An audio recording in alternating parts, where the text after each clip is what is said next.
encargado de nuestro abuelito, ¿no? No sé si alguien tenga objeción. Yo estoy de acuerdo. Entonces, para terminar de conformar esta serpiente, que es la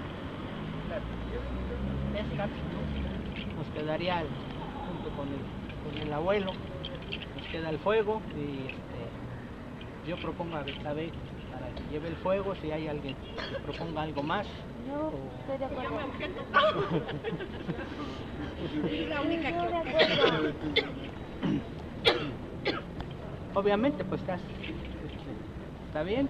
No sé si alguien tenga algo, o haga panchas o se ponga el tiro, ¿no? No. O alguien se quiera autoproponer, Ajá. también se vale. También se vale autoproponer. Yo voto sí. por Beto.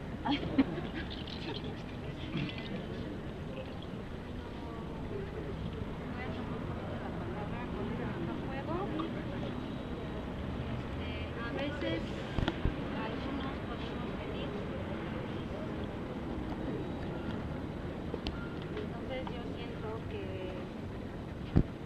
bueno, si Betsa se queda con el fuego, en dado caso de que llegue a faltar ella o algo, bueno, pues entonces la persona más inmediata es la que puede proponer quién se va a quedar de juguito central o no. Esto no es gran trascendencia, simplemente que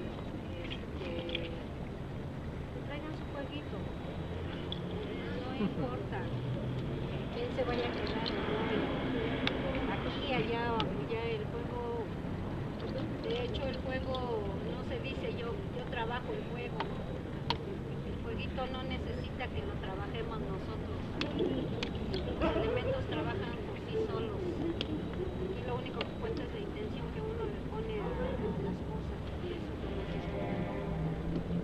Y bueno, mi opinión sería que el día que no pueda venir Betsa, pues bueno, puede ser ella, puede ser Moni, puede ser Caro, puede ser la que traiga su juego y traiga la intención de trabajar. Así de sencillo. Eso es todo. Esa es mi propuesta, yo no sé. Sí, miren, de hecho, perdón.